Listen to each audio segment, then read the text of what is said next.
Mesdames, Messieurs, bonsoir. Bienvenue à cette grande édition d'information sur la télévision Labari. Allons à la découverte d'un innovateur qui œuvre pour l'amélioration du cadre de vie des Nigériens à travers ses inventions. Un génie créateur qui invite la jeunesse à s'adonner à la recherche et l'innovation. Le reportage est signé Adamou Soumana et Aboubakar Souley. Avec ces appareils de mesure électronique, l'on a l'impression d'être en face d'un atelier d'électricité, mais loin s'en faut. Il s'agit là d'une vue partielle du laboratoire d'un inventeur de la place. Daniel Bitumba Bati, car c'est de lui qu'il s'agit, s'adonne avec passion à l'innovation et l'invention afin, dit-il, d'améliorer le cadre de vie des populations. Moi, j'ai fait de la recherche sur beaucoup de domaines. Si je prends par exemple le cas du savon, j'ai fait de la recherche sur le savon, qu'on appelle, je l'ai inventé en 2001, qu'on appelle le détergent universel du Sahel. Alors, il consiste à faire un mélange du sable et du savon. J'ai pris du sable et du natron pour le faire mélanger, ça devient un savon. Vous voyez, quand vous mettez son sale, vous mettez tout de suite, ça sort. Non seulement les mains, carreaux, sol, douche, lavabo, baignoire, ça nettoie. Moi, j'ai eu l'idée, comme je dis, c'est l'innovation, j'ai eu l'idée de faire un dispositif que lorsque vous oubliez de fermer votre bouteille de gaz, l'alarme se déclenche. Et ça signale, wim, wim, wim, wim, comme je dis, et ça vous rappelle. C'est ça qui a valu le 3e prix là. Donc, pour lutter contre les incendies. Avec ces 2 décennies dans le domaine de l'innovation, le sieur Daniel se réjouit de ses prouesses tout en regrettant le manque d'intérêt de la jeunesse. La jeunesse ne veut pas travailler. Ils ne veulent pas travailler. Chacun se lève, il se met devant son portail, il attend. Mais ça ne peut pas aller. Il faut sortir et demander, chercher à apprendre. Et quand tu appelles un petit pour venir vers toi, et tout de suite il te demande de l'argent. Lui, il pense que c'est du travail. Quand vous faites la recherche, vous faites les inventions, vous vivez de ça, ça marche. Mais quand vous faites ça pour garder dans les tiroirs, pour avoir des brevets d'invention, mais à quoi ça sert l'invention? Soulignons enfin que Daniel Bitumba Bati a remporté plusieurs prix lors des différents rendez-vous des innovateurs et s'est également vu décerner des témoignages de satisfaction. Avec ces appareils de Niamey, lieu de distraction pour les jeunes, connaissent depuis quelque temps une dégradation. C'est du moins le constat d'une de nos équipes qui a fait le tour de quelques espaces. Le reportage est signé Nafissé Yahya et Aboubakar Souley. Plusieurs réalisations ont contribué à donner à notre capitale ce caractère digne d'une ville moderne. Entre autres réalisations, les places publiques aménagées sur les grands carrefours de la ville, devenant ainsi les lieux de loisirs, de sport et autres activités académiques pour la population scolaire parce que dotées de Wi-Fi. Une fierté pour la jeunesse, la population de Niamey et même pour le pays. Malheureusement, aujourd'hui, le constat est amer. Ce sont des espaces abandonnés à eux-mêmes, aucun suivi, aucun entretien, une démission totale des autorités en charge de ces espaces, en témoignent ses usagers et riverains. Cet endroit, c'est un peu dégradé, c'est pas en l'aise à rester pour vivre. Et ici, il y a quelques temps, on ne peut pas rester pour causer parce qu'il y a trop de l'eau partout. Les gazons même, c'est déjà gâté, on peut dire, il n'y a pas de gazon même dans l'endroit. Il faut un peu d'arrangement. Je suis venu pour naviguer un peu dans mon téléphone, si je serai à l'école. C'est un peu dégradé. Ils en appellent à ces autorités de jouer leur partition pour sauver ces espaces. Les autorités qui peuvent nous aider à arranger pour que les jeunes peuvent rester, être en l'aise, même étrangers qui passent peuvent faire un peu de pause pour ses besoins.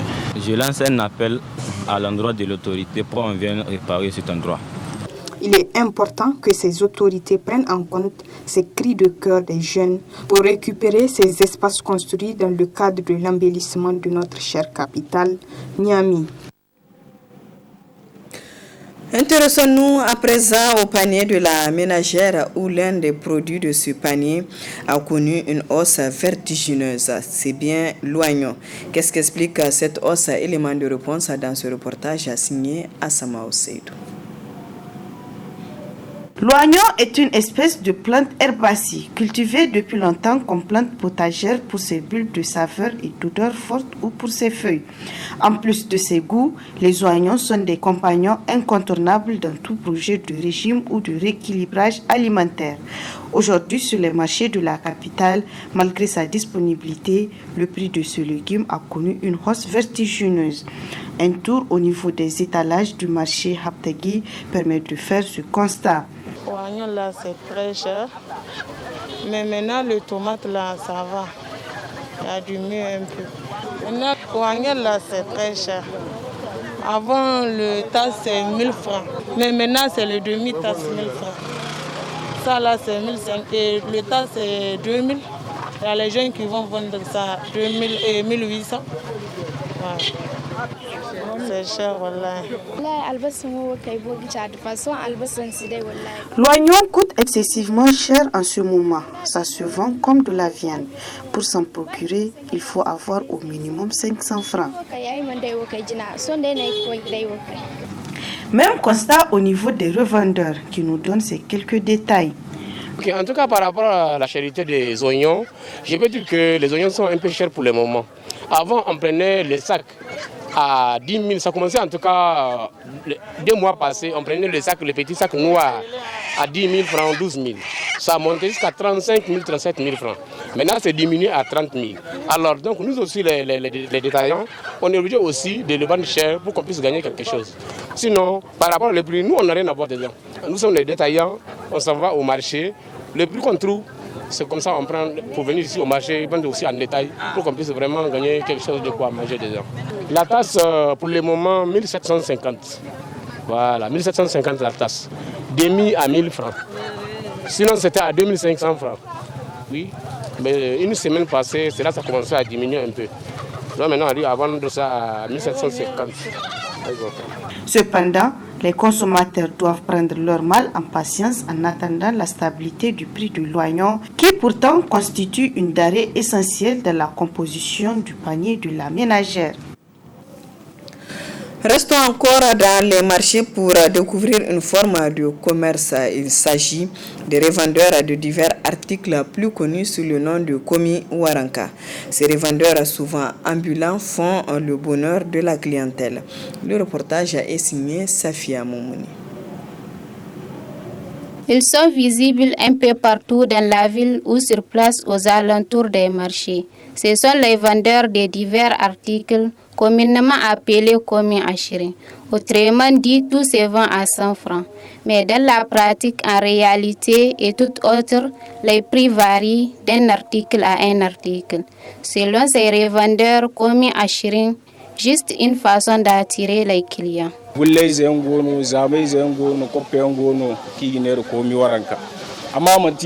On vend les gobelets, les couteaux et les copes à 100 francs, mais pour les autres, les prix varient d'un article à un autre. Ils proviennent de la Chine, mais nous nous approvisionnons à partir du Nigeria. Les articles sont moins chers, raison pour laquelle les clients viennent vers nous. Dans les boutiques, ils trouvent les prix un peu chers.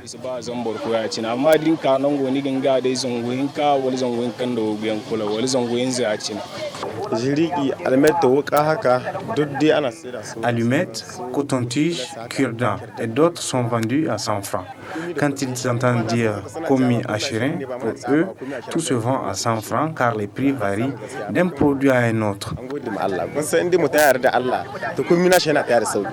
Du côté des clients, la satisfaction est grande. Ils trouvent les prix de ces articles abordables et accessibles à moindre frais. Je suis venu acheter parce que leurs produits sont moins chers. Généralement, ces produits sont importés de l'Asie, mais aussi de certains pays de la sous-région. La vente de ces articles divers se développe à Niamey, notamment au vu de l'engouement qu'elle suscite auprès des jeunes qui l'exercent. Comme chaque semaine, place à présent à notre rubrique hebdomadaire chronique juridique. Elle se penche sur le thème le conseil municipal et le maire. Un thème développé donc par maître Emmanuel Alfred, juriste, également président du Raza Presse. Très bonne réception.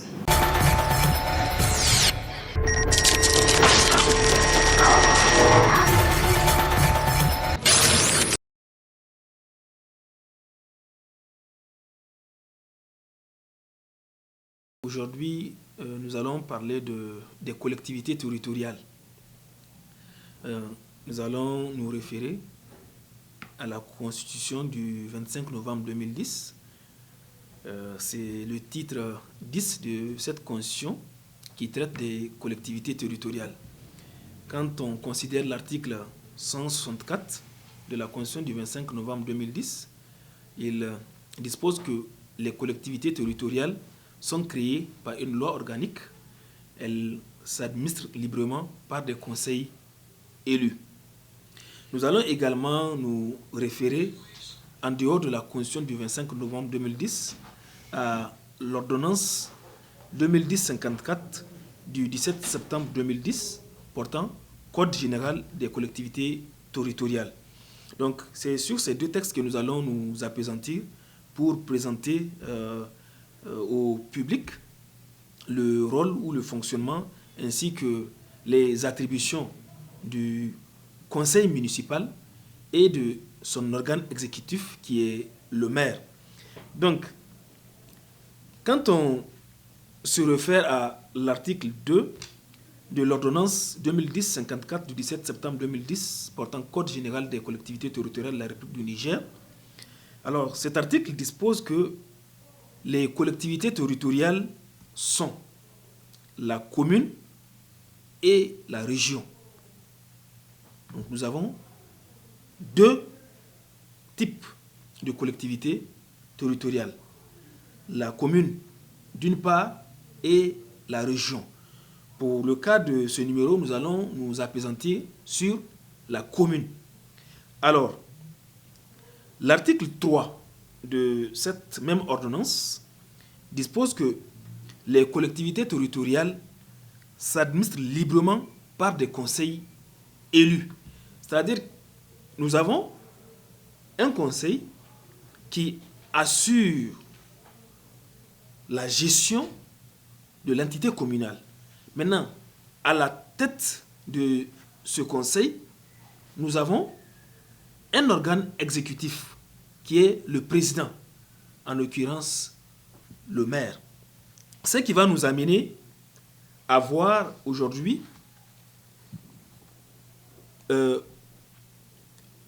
les attributions ou, si vous voulez, comment est-ce que cette ordonnance organise ce conseil municipal, ses attributions, ainsi que celles de son président, qui est le maire. Donc, référons-nous à l'article 50 de l'ordonnance citée tantôt, l'ordonnance 2010-54 du 17 septembre 2010 portant Code général des collectivités territoriales. Eh bien, cet article 50 dispose que le maire, président du conseil municipal, est l'organe exécutif de la commune. Mais avant de parler de cet organe exécutif, je voudrais que nous nous appesantissions sur le cas du conseil municipal. Nous allons voir la formation du conseil municipal, de qui le conseil municipal est-il composé, quelle est l'étendue des compétences du conseil municipal. Et après, nous allons voir quelles sont les compétences ou les attributions, cette fois-ci, du président du conseil municipal, qui est le maire. On va voir quelles sont les attributions du maire, quels sont les actes qu'il peut prendre, jusqu'à quelle limite, est-ce qu'il y a des cas d'incompatibilité entre ses fonctions, ainsi que certaines nominations qu'il peut avoir au niveau, est-ce qu'il peut être nommé à d'autres fonctions, etc., etc. Donc c'est un peu de ça que cette ordonnance 2010 parle dans le cadre de la gestion des collectivités territoriales.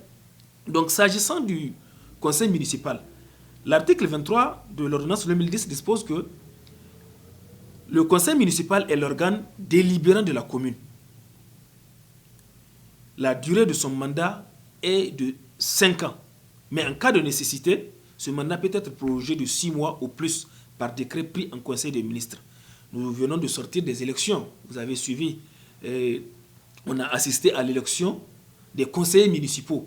Et déjà, je pense que vous avez vu, les conseils municipaux sont installés un peu partout dans les dans les communes. Donc, ces conseils municipaux ont un mandat de 5 ans. Ce mandat-là peut être prorogé au terme de cet article 23 de 6 mois, mais cette fois-ci par décret pris en conseil des ministres. Maintenant, s'agissant de la formation du conseil municipal, le conseil municipal est composé des membres élus qui ont battu campagne, qui ont été élus, et des membres de droit. Les membres élus, ce sont les conseillers qui ont pu se faire élire au sein du conseil. Maintenant, les membres élus ont la qualité et portent le titre de conseil municipal dès qu'ils ont été élus. Maintenant, les députés qui n'ont pas été élus au conseil municipal, les sultans, les chefs de province ou les chefs de groupement sont membres de droit du conseil municipal. Ce ne sont pas des membres élus, mais d'office et de droit, ils sont membres du conseil municipal. Les députés non élus au conseil municipal, les sultans, les chefs de province, les chefs de groupement, etc. Donc, ils sont membres de droit. Et en tant que membres de droit, ils ne participent pas au vote parce que le conseil municipal est appelé à prendre des délibérations. Donc, lors de ces délibérations, les membres de droit ne votent pas.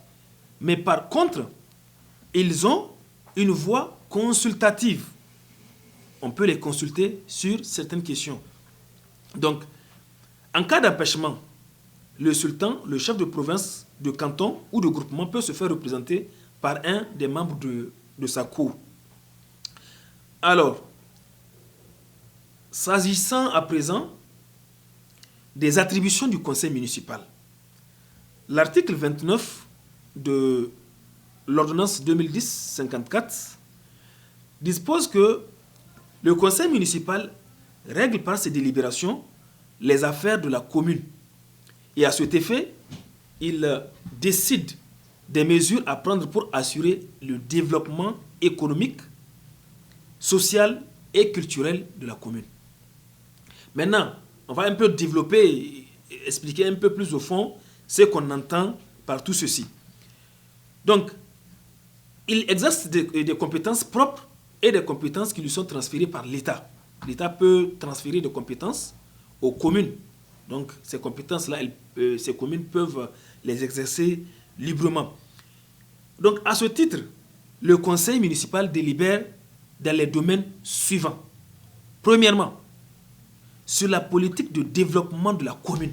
Donc, tout ce qui concerne le développement de l'entité communale, le conseil municipal est compétent pour prendre des délibérations. Et dans cette première catégorie de compétences, il peut, par exemple, ça peut être lié au plan de développement communal et autres outils de planification. Le conseil peut prendre des délibérations sur des initiatives de soutien et de suivi de la mise en œuvre des actions de développement entreprises au sein de la commune. Il s'agit de l'agriculture, de l'élevage, de la pêche, de la pisciculture, etc. Il peut également, ça peut concerner la préservation et la protection de l'environnement, la gestion des ressources naturelles.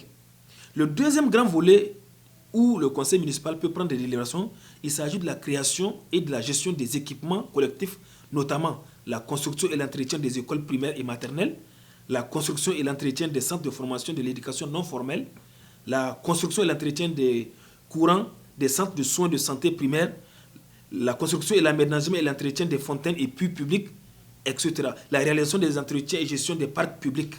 Il y a toute une panoplie de compétences qui est reconnue au conseil.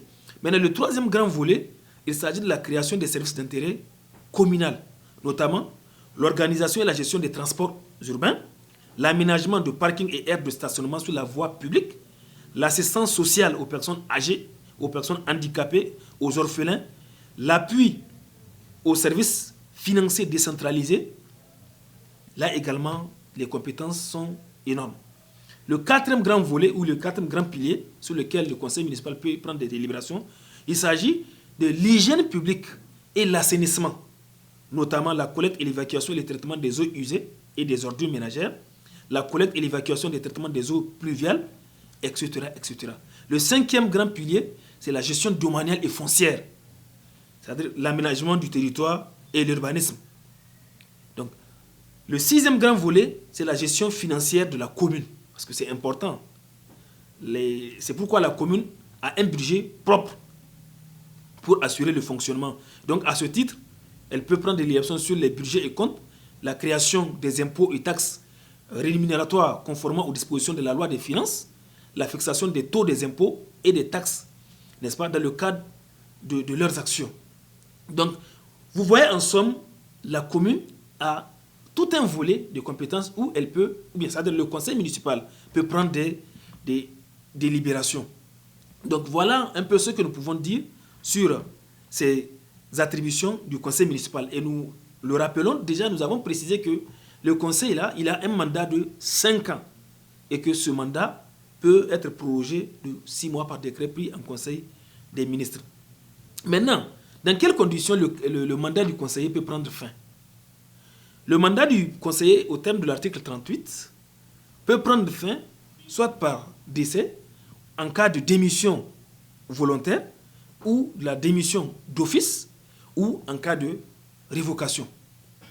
Voilà les cas dans lesquels le mandat du conseiller peut prendre fin. Maintenant, revenons au niveau de l'organe exécutif, puisque nous avons dit que le conseil municipal, une fois installé, peut voter ou bien peut élire en son sein un président qui est le maire et qui sera l'organe exécutif du conseil municipal.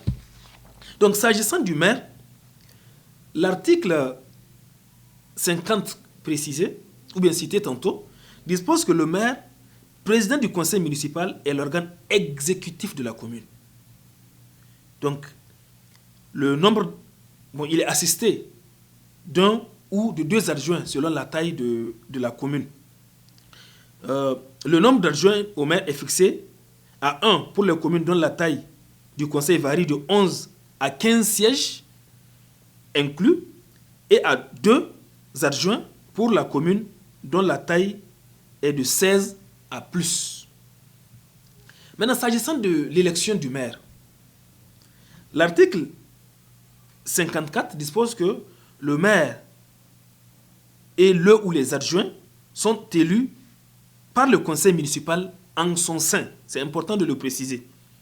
Et le maire ainsi que ses adjoints sont élus parmi les conseillers élus titulaires d'au moins le brevet d'études du premier cycle ou d'un diplôme équivalent. L'élection du maire a lieu lors de la première réunion du conseil municipal. Et c'est le représentant de l'État qui convoque cette réunion. Et le représentant de l'État dresse un procès verbal de l'installation du conseil municipal. Et la réunion du conseil municipal est présidée par le conseiller le plus âgé. Il est assisté du plus jeune conseiller, sachant lire et écrire. Ce dernier assure le rôle de rapporteur. Donc, voilà un peu comment se fait l'élection du maire, président du conseil municipal. Maintenant, l'une des choses qui va nous intéresser encore ici, c'est le mandat du maire. À ce sens, ou à ce titre, l'article 56 de cette ordonnance précise que le maire et ses adjoints sont élus pour la même durée. Nous avons précisé que le mandat, il est de 5 ans. Donc, ils sont élus pour la même durée. Une fois élus, ils doivent avoir leur domicile dans la commune. Et le mandat du maire est renouvelable. Le maire est astreint au port des écharpes aux couleurs nationales dans les cérémonies officielles. Et toutes les fois que l'exercice de ses fonctions rend nécessaire le port du signe distinctif de son autorité. Vous voyez, souvent, lors de la célébration des mariages, vous voyez les maires porter leurs écharpes ou bien lors des cérémonies. C'est cet article qui leur fait obligation de porter cette écharpe afin de distinguer ou bien de montrer l'autorité qu'ils reçoivent de par la loi. Alors, maintenant, outre les cas prévus à l'article ci-dessus, qui mettent fin au mandat du conseiller, le maire ou celui de ses adjoints, le mandat du maire peut prendre fin par démission volontaire par démission d'office ou par révocation. Donc là, au même titre que le conseiller, là, en fait, c'est pratiquement les mêmes conditions qui s'appliquent également au maire parce qu'il fait partie également du conseil municipal. Maintenant, je voudrais ici préciser quelques incompatibilités de la fonction du maire. Il y a quelques fonctions qui sont incompatibles avec sa fonction. Et nous retrouvons cela au niveau de l'article 64, qui dispose que sont considérés comme cas d'incompatibilité avec le mandat du maire et de son adjoint les fonctions suivantes. Président et secrétaire général des institutions de la République, membre des cours et tribunaux, membre du gouvernement, préfet et gouverneur, consul et ambassadeur, membre des corps d'inspection et de contrôle de l'État et des collectivités territoriales, directeur d'une société nationale ou d'une société anonyme, directeur d'un établissement public à caractère administratif, secrétaire général et directeur d'administration centrale, secrétaire général de région et de département, agent des forces de défense et de sécurité, chef traditionnel, employé de la commune où il exerce. Donc, ici, ce sont des cas d'incompatibilité avec la fonction du maire. Maintenant, vous pouvez avoir également des cas de fautes graves qui peuvent aussi porter préjudice à la libre, si vous voulez, jouissance du maire de ses fonctions. Là, on a toute une liste. Il s'agit par exemple du détournement des biens ou des deniers publics dûment constatés par les services compétents. Il s'agit des prêts irréguliers sur les fonds de la commune. Il s'agit de l'endettement de la commune résultant d'une faute de gestion. Il s'agit du refus de signer ou de transmettre à l'autorité de tutelle une délibération du conseil municipal, etc., etc. Donc il y a toute une panoplie également d'actions qui peuvent être considérées comme des fautes graves qui peuvent être commises par le maire dans l'exercice de ses fonctions. Donc, vous voyez ici que le maire a toute une panoplie de compétences qu'il peut exercer. Maintenant, je voudrais terminer avec quelques points qui vont concerner les attributions du maire et de ses adjoints. Parce que dans le cadre de ces actions, comme au même titre que les conseils municipaux, nous avons précisé que le maire, en tant que président, peut exercer des compétences ou bien peut mettre en exécution les attributions ou bien les décisions prises par le conseil municipal. Et à ce titre, quand on regarde l'article 78, il dispose que le maire a la charge de la convocation du conseil municipal, de la bonne tenue des sessions du conseil municipal, de l'exécution des délibérations du conseil municipal, de leur publication et de leur transmission aux représentants de l'État. Ce sont les attributions du maire. Maintenant, un peu plus au fond, en sa qualité d'organe exécutif, le maire est chargé d'élaborer et mettre en œuvre le plan de développement communal. Il est chargé de préparer et exécuter le budget de la commune, dont il est l'ordonnateur. Il doit tenir les comptes de la commune. Il est également chargé de recevoir les dons et les legs acceptés par le conseil municipal. Il établit les impôts, ou bien le rôle des impôts, les taxes et les redevances. Le maire veille à leur bonne exécution. Il doit conserver et administrer les biens du domaine public et du domaine privé de la commune. Le maire met en œuvre les outils d'urbanisme. Il doit surveiller les établissements communaux, gérer le personnel de la commune, faire tenir et conserver les archives communales, négocier et signer les contrats plans État-commune, négocier et signer les accords de coopération de la commune avec d'autres collectivités et organismes nationaux et étrangers. Et enfin, il rend compte au conseil municipal. C'est très important. Donc, vous voyez, il y a également tout un éventail ici aussi de compétences dévolues au maire en tant que président du conseil municipal. Donc, voilà un peu ce que nous pouvons dire ici sur le conseil municipal et son président, qui est le maire, sur leurs attributions ainsi que le régime des incompatibilités qui peuvent intervenir relativement à leurs fonctions, ainsi que la durée de leur mandat. Donc, il faut retenir tout simplement que le conseil municipal est un organe prévu d'une part par le Code général des collectivités territoriales, mais aussi par la Constitution du Niger, notamment l'article 164 précité, parce que cet article parle de l'administration du territoire de la République du Niger. Et en substance, comme je l'ai rappelé tout à l'heure, cet article dispose que les collectivités territoriales sont créées par une loi organique et elles s'administrent librement par des conseils élus. Et c'est ce que nous venons de voir. Je vous remercie.